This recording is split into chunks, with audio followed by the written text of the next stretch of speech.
Hi everyone. So this is going to be a different type of video. I never really care for usually doing, reactions or, response videos to other people's videos. There was a video that had came out from Toast, one of the members from Power Rangers podcast. I've never seen anything of them before. So they had come out with a video explaining some of the issues that some people had toward Once and Always. Everyone has the right to complain about them. My review had a lot of complaints. I saw the video and he had brought up a lot of, things that I either missed, didn't talk about originally, or had cut.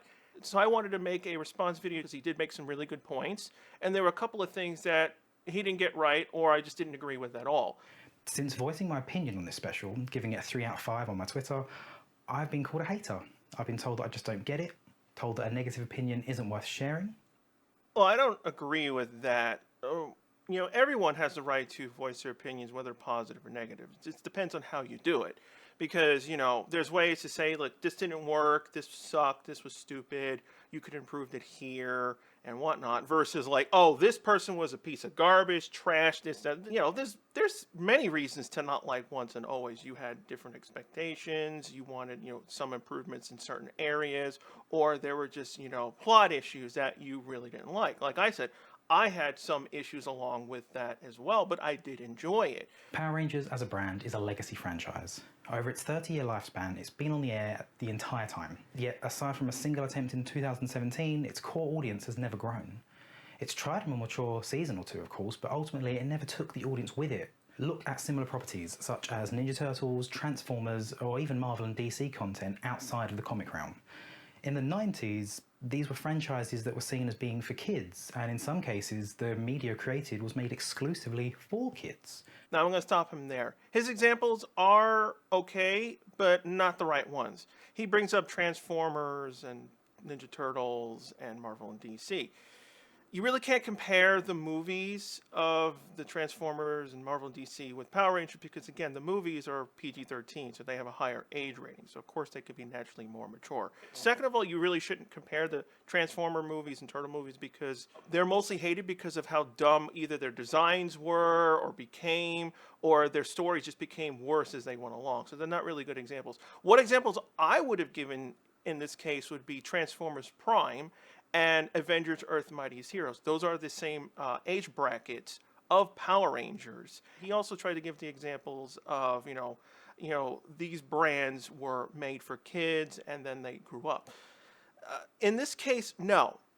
Many people have remembered, for example, Batman the Animated Series, X-Men the Animated Series, as a much more mature show, while they were still all aimed at the same age. What made them different was the way they told the stories, the way they didn't censor things. And that's another video that I have talked about before.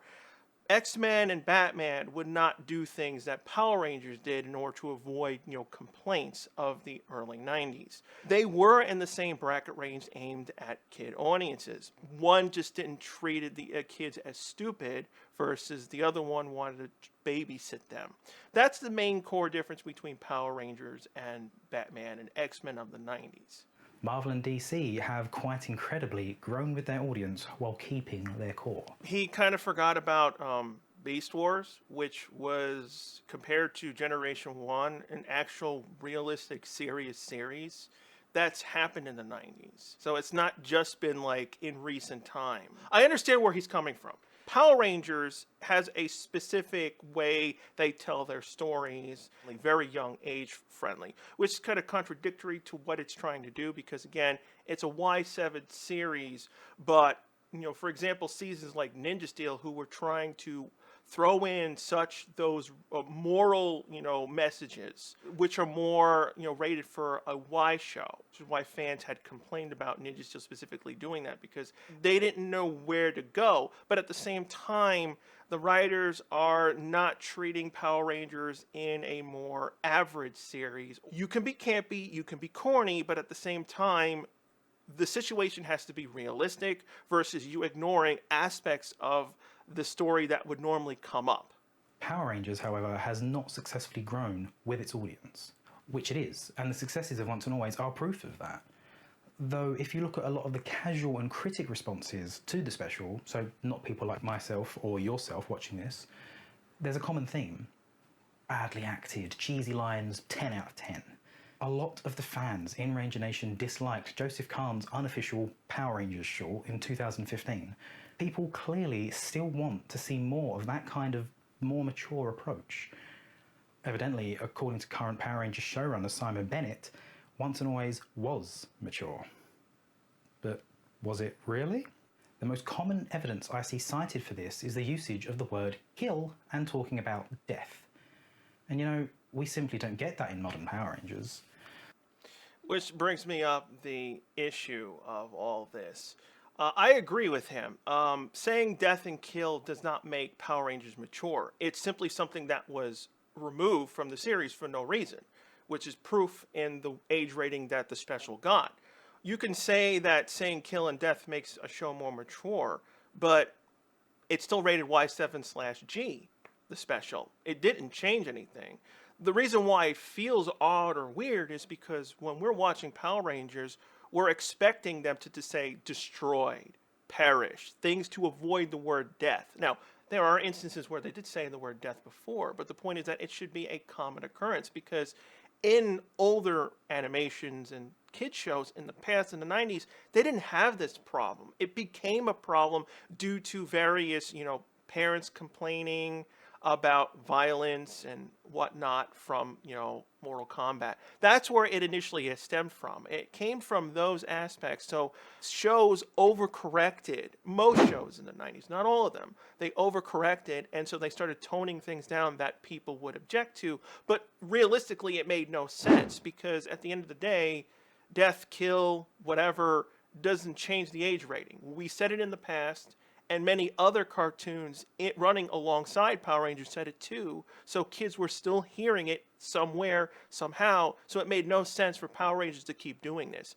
Now, what would have made the show mature or a higher rating would have been showing Trini's body when she died, because they originally had that planned in the story. It was filmed, but then they decided not to do it. They decided to have have her vaporized in respect of Tree Trang, which again I agree with. In that aspect, yeah, I agree with it. But at the same time, if they did show it, that would have actually pushed the boundaries of the brand into a mature range. Other aspects of making Power Rangers mature was, for example, when Zack and Min were talking and his, trying to explain to Min what you're doing and what you want to become a ranger has consequences, and that aspect of being a superhero is mainly ignored in Power Rangers. I had gone over this in my review as well. That is an aspect of the show being mature. One or two scenes of being mature does not make it mature. This still felt like standard Power Rangers, and again, I didn't have a problem with that. Again, Power Rangers does have a specific feel and style. The funny thing I always like to mention is that, a lot of people, bring up they loved RPM, but it failed because, it was more adult oriented. It mainly failed because it was at the point where Disney didn't care about it. And so a lot of advertisement wasn't done. The JetX brand was disappearing at that point. It was only visible on ABC, and it was also preempted. And in fact, could you really say it was adult? Because what they did in RPM was pretty much what they've done in Once and Always, what they've done in Time Force, what they've done in Lightspeed Rescue. The difference, I think the term is wrong. It's more of allowing what would happen in real life in a kid's show versus of trying to avoid aspects that you wouldn't want to show kids because you may think they're too afraid to see it, when really no. RPM would basically, showcase the end of the world, and most kids shows don't do that. But they did, but it wasn't in a way of like, oh my God, we shouldn't show this. No, it's just an aspect of the story that's there, that's behind the scenes, that's visible now. Because again, when we're watching Power Rangers, we see the Rangers fight, sparks, monsters blow up, kids are like, yay, haha, this was great and fun. But, if you think about it, you'll see Rangers, attacking living beings. Somehow these beings blow up and turn into bits and guts and stuff. We don't see the gore factor, but it's there, on the side. That's what determines what is appropriate for a kid. But ultimately, it's just that these story aspects should be accepted into Power Rangers because then it would just feel like a regular show.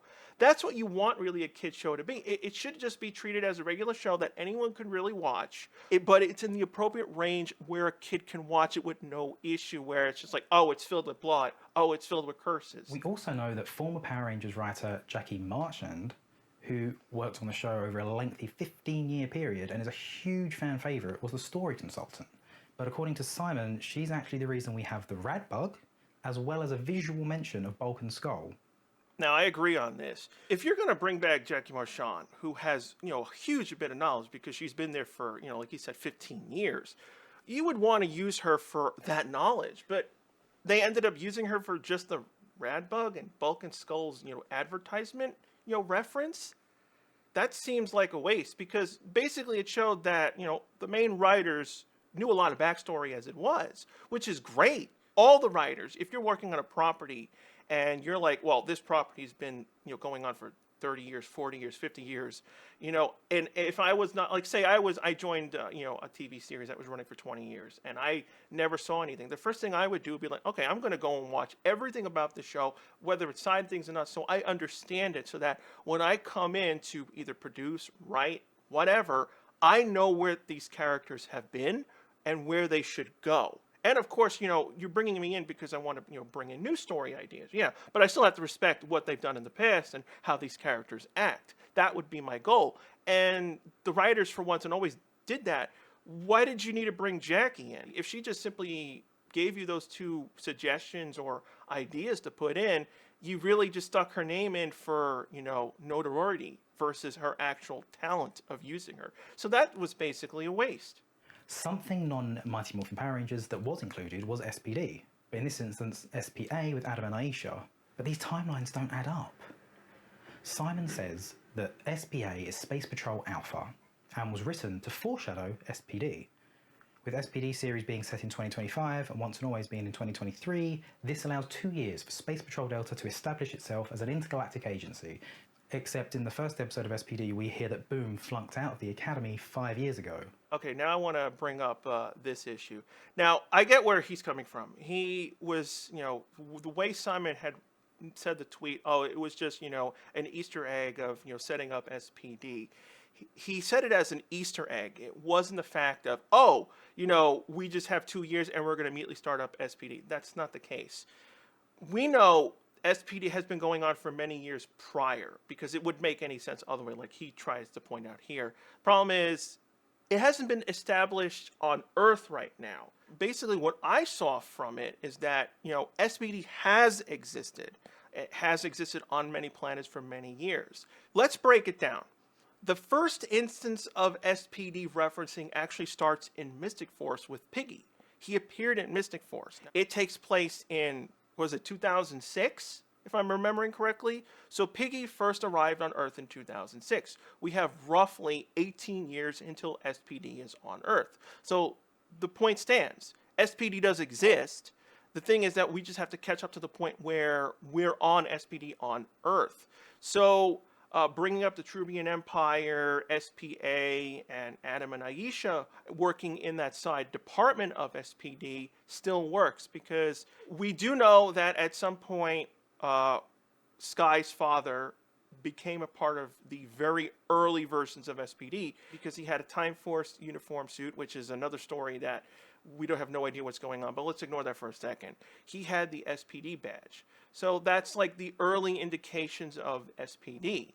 And we have Aisha and Adam a part of SPA, which is most likely a side branch, either maybe a civilian, scientific. They don't go into full detail, but you could fill it in without it breaking anything. They found out they got more information. They more mingled with the SPD organization off Earth, mixing Sky's father's interaction, Aisha's interaction, Adam's interaction. They've all been former Rangers. They could have been the ones to initially set up the SPD branch on Earth. The problem is Toast was taking it too literal because he was mentioning, Boom, he said he flunked out of the Academy 5 years ago, but from Once and Always, that doesn't make any sense. It does make sense if Boom went to SPD Academy on a different planet. I think that's what really Simon Bennett meant as an Easter egg. It was there to reference SPD and basically saying we're at the final steps of actually bringing SPD to Earth. Because again, they could have just simply opened up the SPD branch on Earth relatively close to when the SPD series started. It could have been months, it could have been mainly a year. And I think the only reason why SPD was not on Earth was simply because aliens were very uncommon at the time, or were seen as just evil. Earth has been attacked by so many aliens and monsters, and it probably took a long time for people to accept, oh, there's good aliens out there, and then more aliens came in. So eventually SPD was like, okay, Earth reached that point, let's open up the branch. You have Zach and Jason who worked as peace conferences. I would see them working with, oh, we found, these aliens that are actually good people come to Earth, refugees, different, circumstances and whatnot. And we also have this organization that works out in space, who has been helping, keep the peace, just like Power Rangers. We want to bring their branch to Earth. That would be the formation of SPD. So none of it actually contradicts anything. So it's just, I think Toast was just looking at it a little too, literal. Aside from having Billy, remember he made some invisibility device for SPA, you could unfortunately remove Adam, Aisha and SPA from Once and Always without losing anything of value. I agree on that. I did say in my original review that Aisha and Adam were basically useless because they just had no time in the special. They didn't utilize them in any way. You expected to have Aisha and Adam to be a part of the story eventually as a last-minute save, but it just never happened. They just ultimately became a plot convenience for 2 scenes. The stealth technology that helped the Rangers bypass certain issues and explain why the other actors did not come back. Because, normally in Power Rangers, when you kill a monster, the spell is broken, meaning they return back to normal. When Snizzer died, his spell did break, but they didn't return to normal. How convenient in this type of story. Lots of fans praised this special for being better written than what we're used to. However, while there are some well-written moments, I can't help but think that that's the veil of the returning mmpr actors clouding some judgment. You have lines that don't quite make sense. Zach is back! In black! Yeah, he actually brought that up, and I completely forgot about that. I was supposed to actually write it in my notes, and I just forgotten it, so I never actually filmed it in my review. I would have complained about that, too. It doesn't make sense for Zach to say that line for a couple of reasons. One, like he pointed out, he already has been the Black Ranger for over a year within Once and Always story point. But also, Zach would have had to have been the Black Ranger during Super Megaforce, because to have Zeo Green in the lineup, that would have had to have been Adam. So the only person who could have been the Black Ranger in mmpr was Zach. Why is he saying that? It's basically a fourth wall break. He should have just said something else as a quip. We have Billy saying that, look, all-out destruction is rarely the most optimal strategy. right, I get the moral that they're aiming for here, but wasn't the original show literally doing exactly that week after week?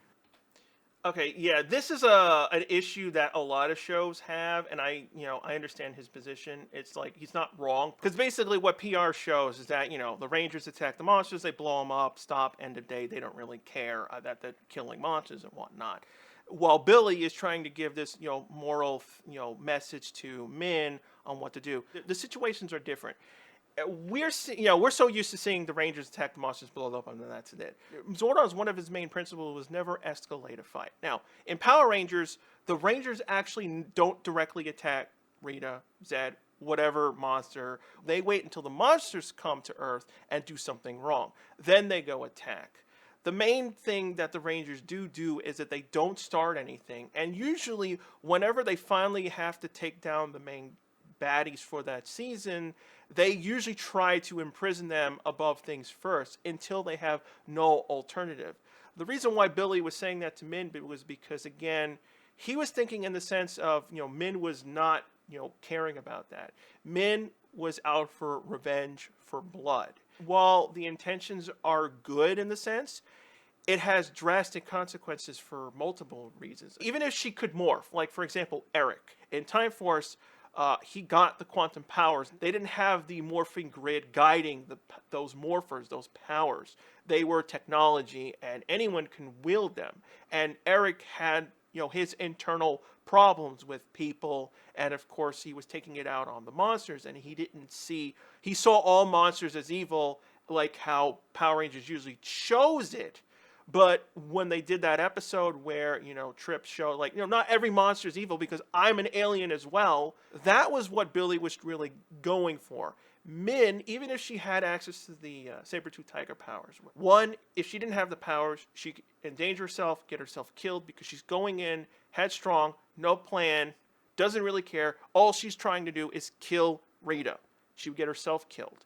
If she did have the powers, like Eric did, and they had no safety, no nothing, and you can use them whatever way you want, you would, again, focus solely on killing Rita. In your rage, in your anger, Min would have the chances of killing civilians. Another aspect of Power Rangers you don't think about, you have all this power. You have a suit that makes you virtually invulnerable. You can call a Zord. You have these weapons that can come out of thin air. A load of resources. And if you're not, paying attention, that is exactly why Billy was trying to say, Min, your anger will cloud you, and you will do something stupid that you'll regret later. Because at any point in time, she could see Rita. They could be in the middle of the street. She's attacking people, and the other Rangers are trying to, get people out of, harm's way. They're trying to fight her. Min sees, like, oh, I got the shot. And then she'll, throw her power daggers, anything, go for the kill, and then Rita could simply, go, grab a hostage. And then she'll kill them by mistake. Or Rita could teleport. That's the reason why it's much more difficult to be a hero in that sense. And that's what Billy was trying to explain to Min. It does feel like a contradiction when you just look at it surface level between what the Rangers normally do versus like what internally does happen throughout an episode. There's the lack of show don't tell, a big rule in writing. The introduction to a new character, in this case Min, being extremely sudden.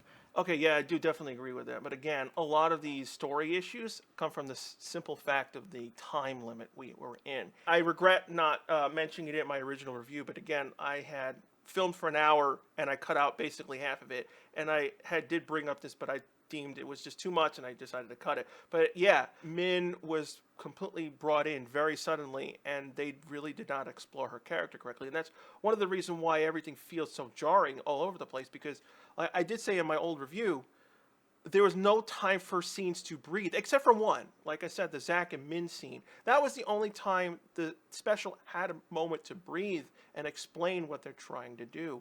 Min, yeah, being a brand new character, we really didn't know anything about her. And where I had said, the special needed to be 90 minutes / an hour and a half.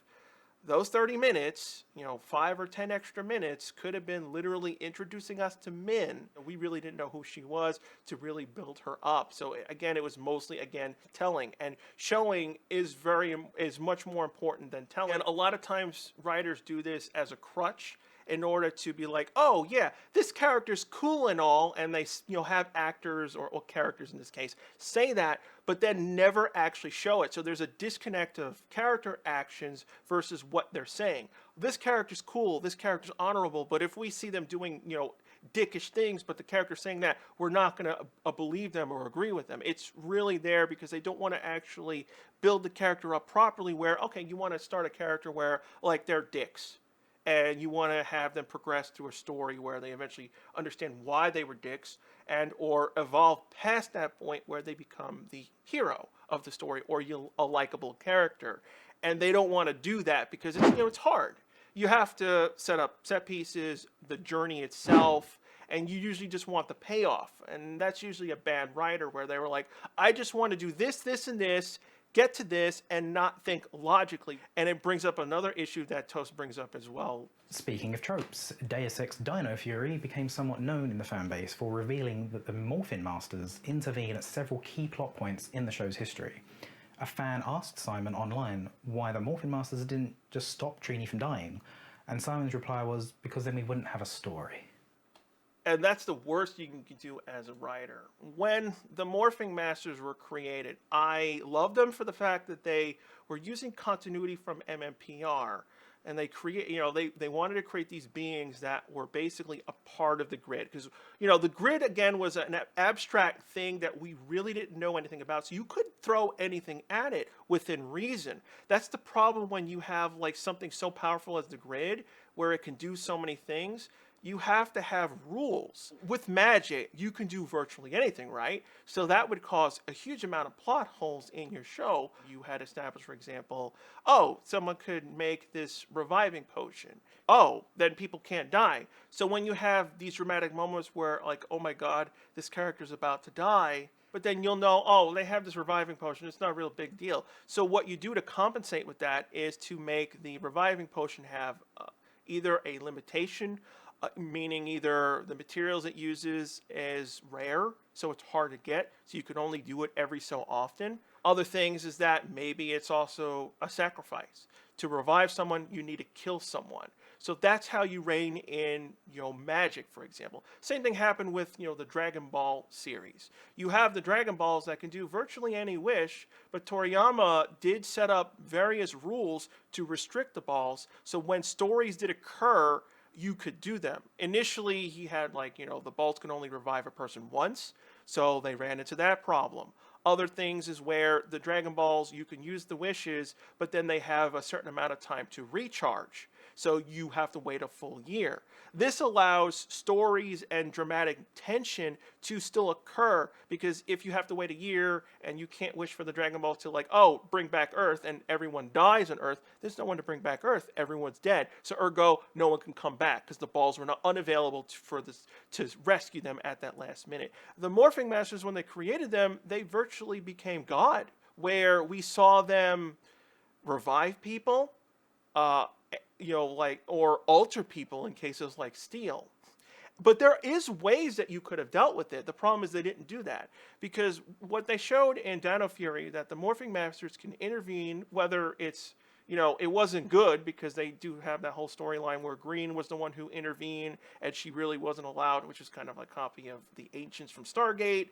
But besides the point, they try to use that as a justification, but it's just like, you showed them having such unbelievable powers, where you should have built in limitations in the story, so that when you came to this point where, oh, why didn't the Morphing Masters just, unkill Trini? You wrote yourselves in the corner in this moment, so you said, oh, we wouldn't have a story now. You could have fixed that. There's a fairly simple way that you could have done that, and that would still work with what we've seen in the past. There were two instances we saw the Morphing Grid used in unbelievable ways. When Gem and Gem were killed and then revived, and when Steel was turned into a human being. Now, in both instances, this is where the Rangers in the particular cases were actually put into the grid.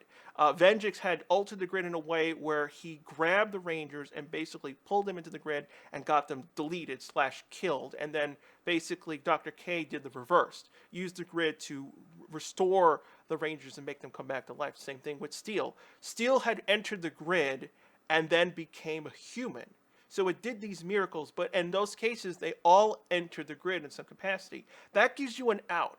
The Morphing Masters do have the ability to revive people. However, if the Ranger is killed during a fight and they're not in the grid, they permanently die. That would be your out and a way to avoid this issue. We now have this problem that you really need to fix. I just fixed it. Is it perfect? No, I bet you someone could probably figure out a plot hole, a mistake that I'm not considering. But for the most part, I'm trying to answer and explain why Trini died. Another instance of style over substance is the plot as a whole, really. The special needed a story that would bring back the Mighty Morphing team together and allow focus on them. So they wrote a story that theoretically involved every Ranger on Earth, yet we still just focus on Mighty Morphin. And the only representation of those other teams is whatever the other producer, Hilary Turner, could get their hands on from LA. Tanya, for example, she's the only active Zeo Ranger, since we see all the others in other roles throughout the special. Why not mention that? Why not have Kat or Rocky show some guilt towards her, or even acknowledge her when they find her?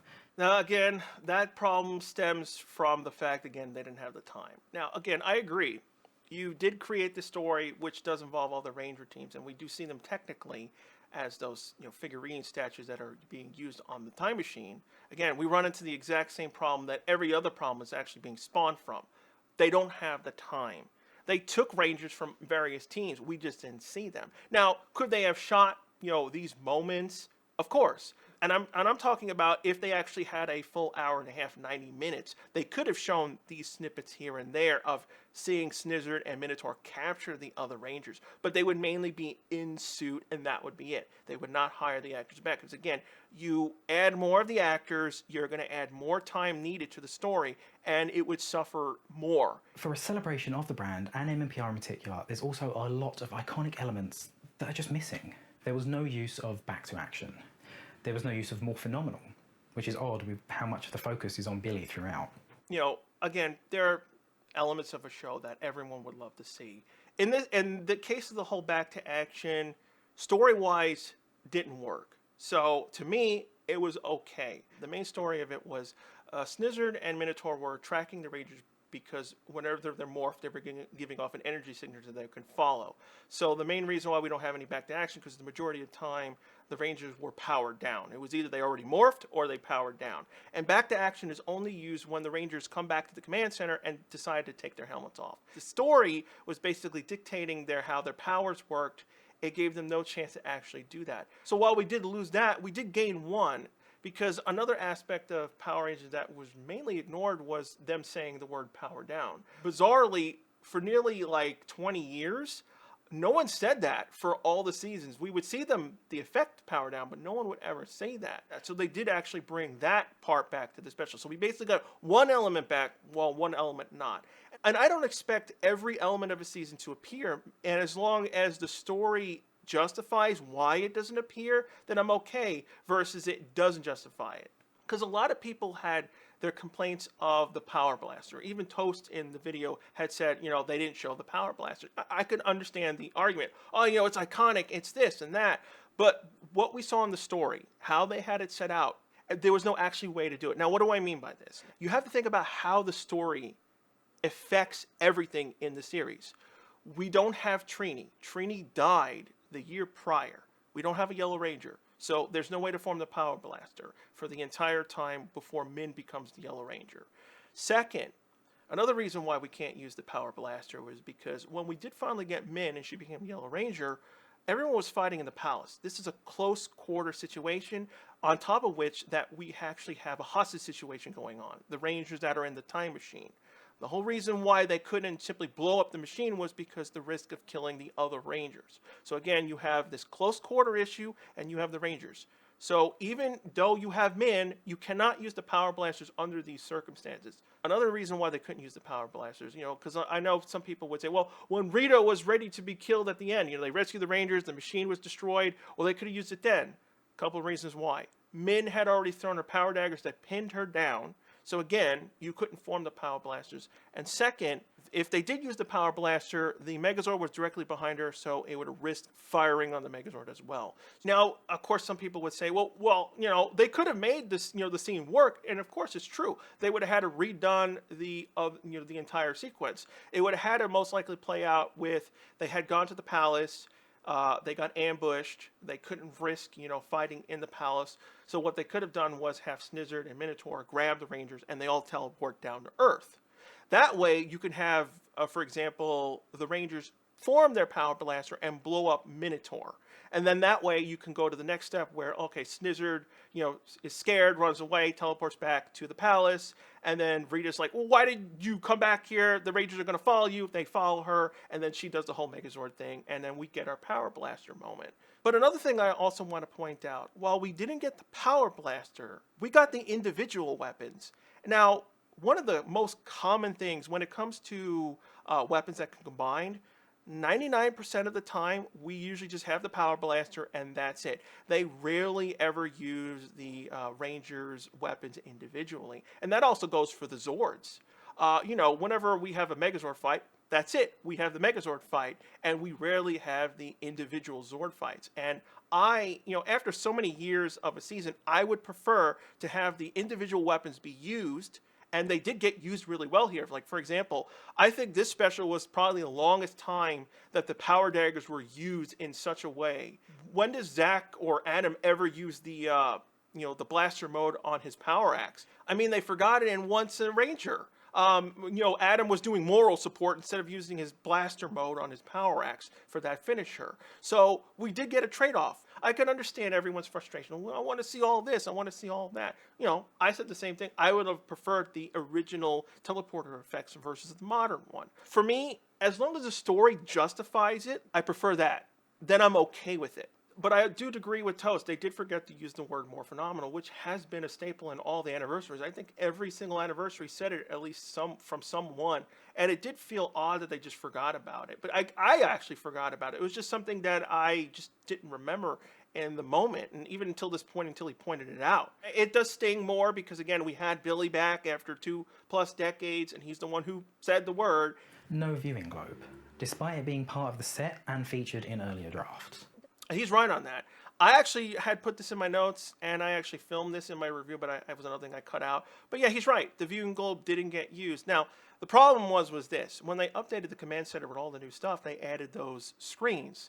So technically, the viewing globe became redundant because the screens can do virtually everything that the viewing globe did. However, they could have actually, made it work. What I would have done, for example, the main screens on the command center consoles would control basic things, communications, maintenance, the usual doodads that Billy and Alpha do on it. While the viewing globe, since it was always this special globe and it was mainly used to, give exposition to the monsters, let's use the viewing globe specifically for the monsters. That's the dangers of when you update certain things where, some things become redundant. No communicator jingle. They used comms a few times throughout, but we never hear that iconic. They also just hold their helmets instead of talking to their wrists. Okay, now this is kind of a funny issue, actually. Now, in mmpr's case, they actually did use both. It depended on footage. Whenever they used Jew Ranger footage, the majority of the time, a lot of times they were, covering up the fact that they were talking to Barza or Daijujin, because remember, Daijujin, the Megazord, was a god and actually did speak to them.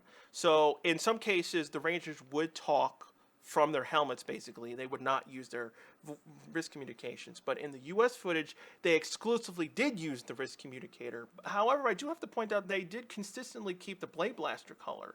Now, if you don't know what I'm talking about, this was another issue between Japanese and US footage. In the Japanese footage, whenever the Ranger sticks were used in Jew Ranger, the beam color was always red. Every Ranger fired red. But in the US mmpr footage, the Ranger Blade Blaster would fire the Ranger-specific color. Now, they got that right. They kept the consistency of the inconsistency with the US footage, but for whatever reason, they went with the whole helmet thing instead of just talking on their communicators. It is a bit weird, but again, it's not really against what mmpr did. It's just not what the US side usually did. There's no memorable music. It's fantastic that they got Ron Wasserman back to record a more serious and cinematic tone for the special, but to not underlay the morphing sequence with the theme song is a massively missed opportunity. I kind of agree on that. I did like Ron Wasserman's music for the special, but what was weird is that, again, you were kind of expecting like those key, songs to come back into Power Rangers. Now, I didn't mind that the songs were not in there, but I was expecting instrumental versions of the songs, like 541, etc.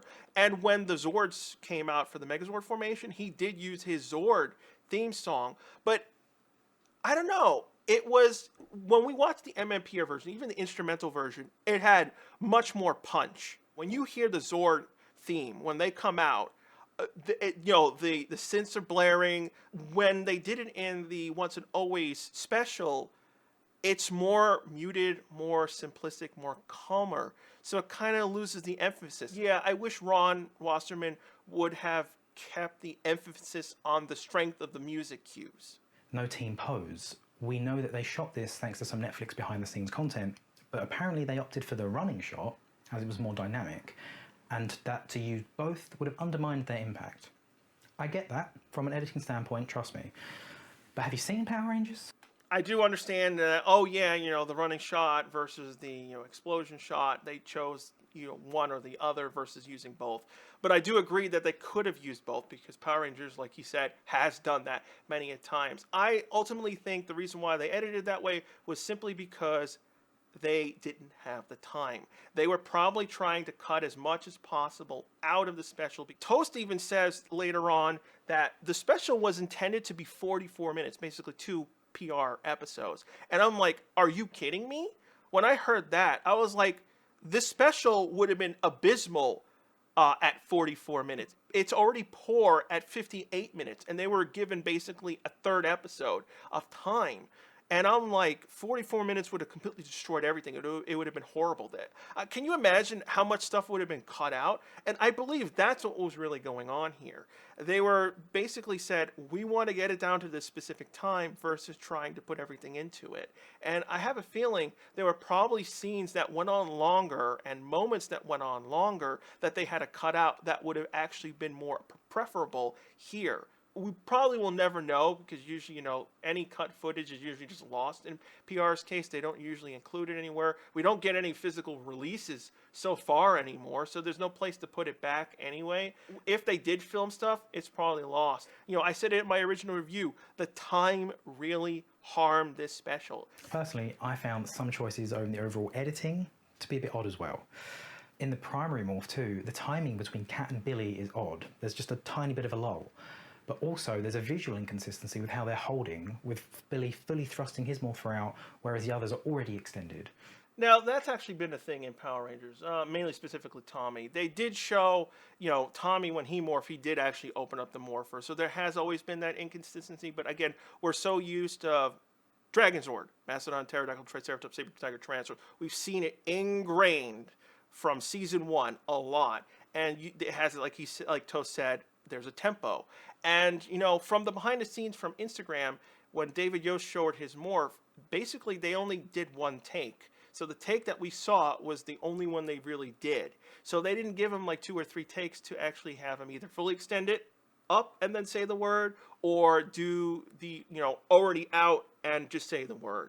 I understand as an actor, when you're told to do the morphing sequence, you want to say the word immediately, and you're just you're not thinking, oh, I should wait until I have the morpher out to do the pose and then say the word. They just didn't give the actors can you do it a couple different ways so we could choose? Because again, I remember Always a Chance, when they showed Adam's season 2 morph, they actually used an unused one where he actually opened it up and did the gestures. So in the mmpr days, they actually did give the 2 options for the director to choose when they were initially doing the morph. So they said, all right, we'll have the one that was already open versus the ones that were, they had to do the gesture too, because, in Power Rangers case, they just do this and then they cut to it. So they didn't actually do all the gestures. So they were like, well, maybe we should do the gestures in the morph because we don't show it within the show. But then they were like, no, let's just go to that one. The Megazord as well. The awakening and transformation of the Zords, genuinely top tier, fantastic recreation. The fight is just not on par with modern Netflix specials. And this isn't me calling any visual effects artist lazy. I certainly couldn't create that in 3D. But you go to great lengths to recreate faithful set pieces and expand on some existing lore, yet the proportions, once transformed, were very off. The movement's odd, and overall it just felt unfinished in comparison. The reason why that happened was because they used the Zap Megazord designs. The Zap Megazord, when they're in Megazord formation, it's basically fully slimmed down versus what we're used to from even the Daijujin suit being more boxy. But also for CG purposes, the hips were changed slightly for the Megazord. Probably the animator would have run into collision issues for when there has to animate legs or jumping and stuff. So they probably made the hips slightly wider than what even the Zap Megazord. So that would cause the proportion problem. Now again, the reason why the animation was the way it was is because they had one person work on the entire fight sequence. It says it in the credits. And what he did was amazing. But again, if you look at it from the overall perspective, could it have been better? Yes. The main issue why realism in CG is hard is because you have to add weight.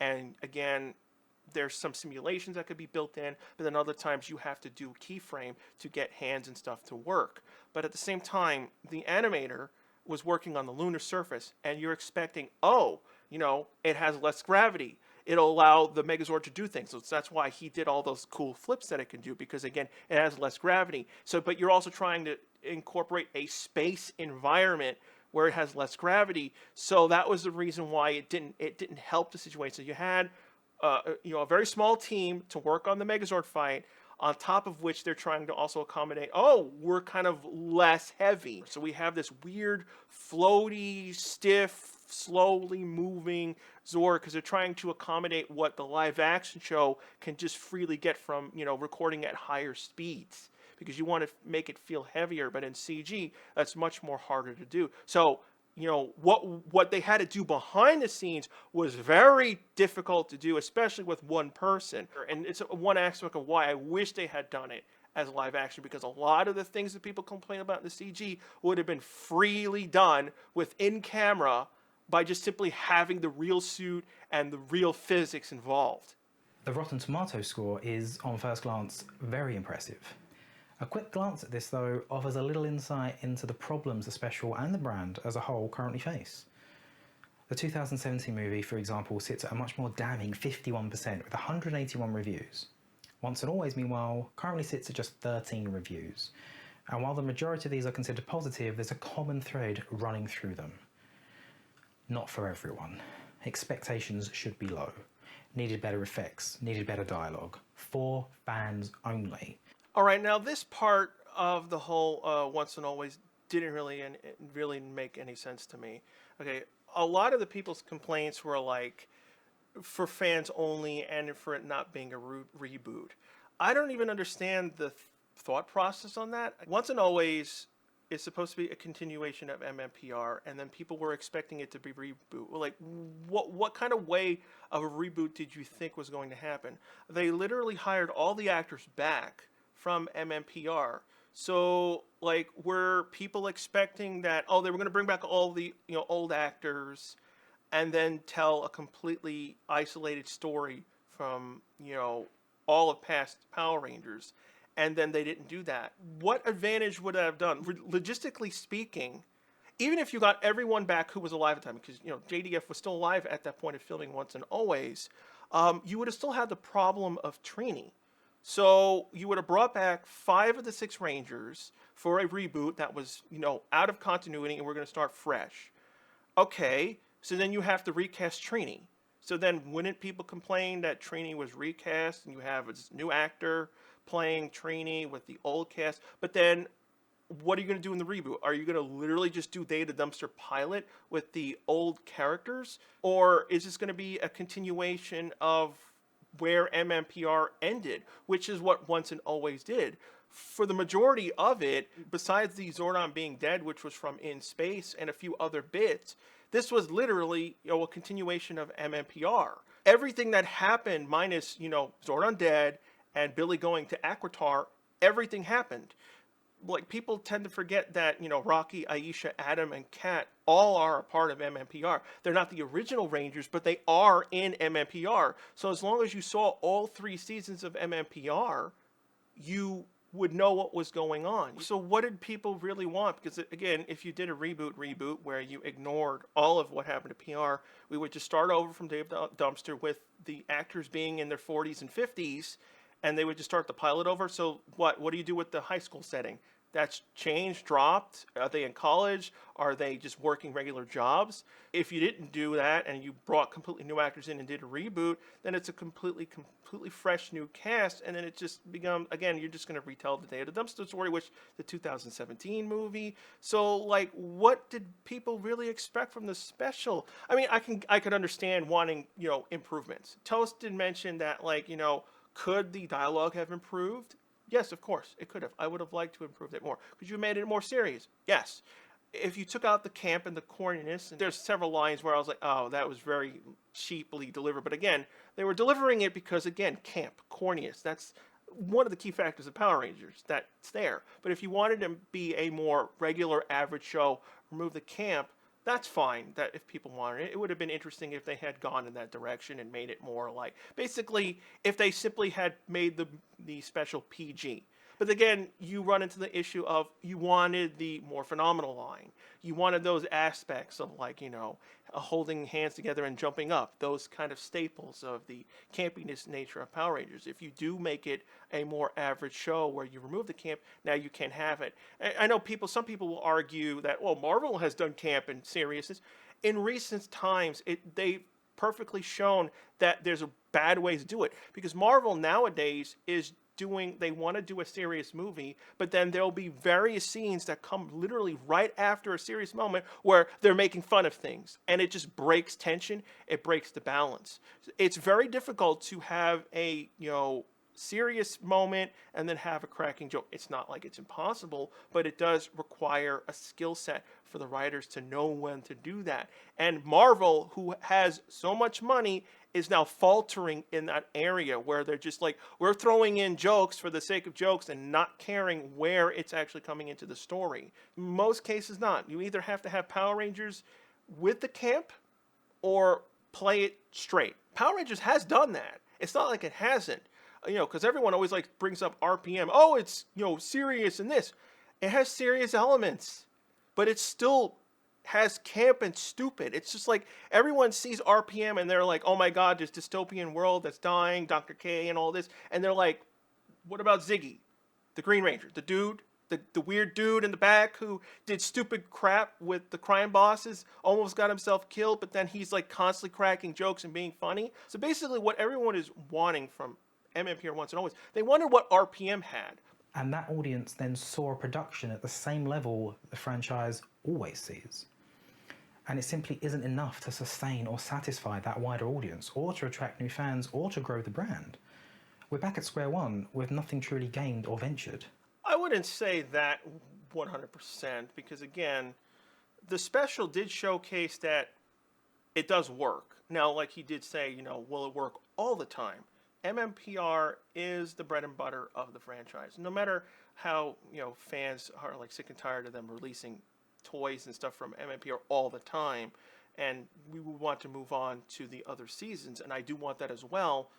From a financial standpoint, that would always be the moneymaker. That's the reason why the mmpr theme song and It's Morphin Time is always shoehorned into all the recent seasons, because they still see that as, I can bank on that no matter what to get people to watch. But what Toe said, would anniversaries work with other seasons? Yes. I believe if they made other anniversaries for specific seasons, Time Force, probably the biggest one, Lightspeed Rescue, Lost Galaxy, and, again, I would also say SPD, Dino Thunder, there are other seasons that I didn't like that there are people that grew up on would want season 2. Not every season could be turned into a special, but a good handful of what they did here would work. In my original review, I did say there's a lot of things they did learn from this special that they can improve on. And the main thing is time. You need these specials to last long. That's one thing that the Super Sentai franchise does the best. Whenever they do an anniversary special, if you're going to do a team-up special or a special that continues the story, you can't do it within 40 minutes. You couldn't do it within an hour. You needed more time. You needed more elements to that story. If they get the budget and the money and the stage space, they can film their own Megazord fight and then simply work with that. That way, it would improve drastically what they can do as specials. Is it a surefire thing? No. I could be completely wrong, and the special would only work this one time, and that's it. I believe they do have the chance to continue storytelling of the future seasons and even maybe come back to this. There's always a possibility they can continue MMPR through this way as well. That's what I think everyone agrees on, is that Power Rangers can be more. Doing more is great, but don't go too far, because you can't throw money at the situation and expect the world, because that's what they tried to do with the 2017 film. It didn't work, because it was drastically different from what the core of these series is supposed to be. I think that's ultimately why it failed. I think we need a middle ground. We need a point where Power Rangers reaches RPM, meaning that it tells realistic stories or doesn't shy away from those type of stories. Doesn't treat, kids as stupid idiots. We're going to say death, kill, die, deal with those issues, deal with subtle issues like how Min was trying to act revenge. Keep those elements going through the series moving forward. And then if you want to phase away the campiness or restrict the campiness to, say, one character, Ziggy was basically that character in RPM, and you know how to get that balance to work, you can evolve the series like that and move forward. I think that's what everyone really wants to see. We ultimately want to see the best of what Power Rangers can be versus like, oh, it was that stupid little dinky show in the 90s, and, nowadays it just does really crummy seasons. For a good part of the decade, we were getting bad seasons because they were just doing, by the book, let's just copy mmpr every which way we can. And I think that's what jaded a lot of people from Power Rangers. Don't go 2 extra steps, but I think 1 extra step higher to match what I had said before would do it more justice.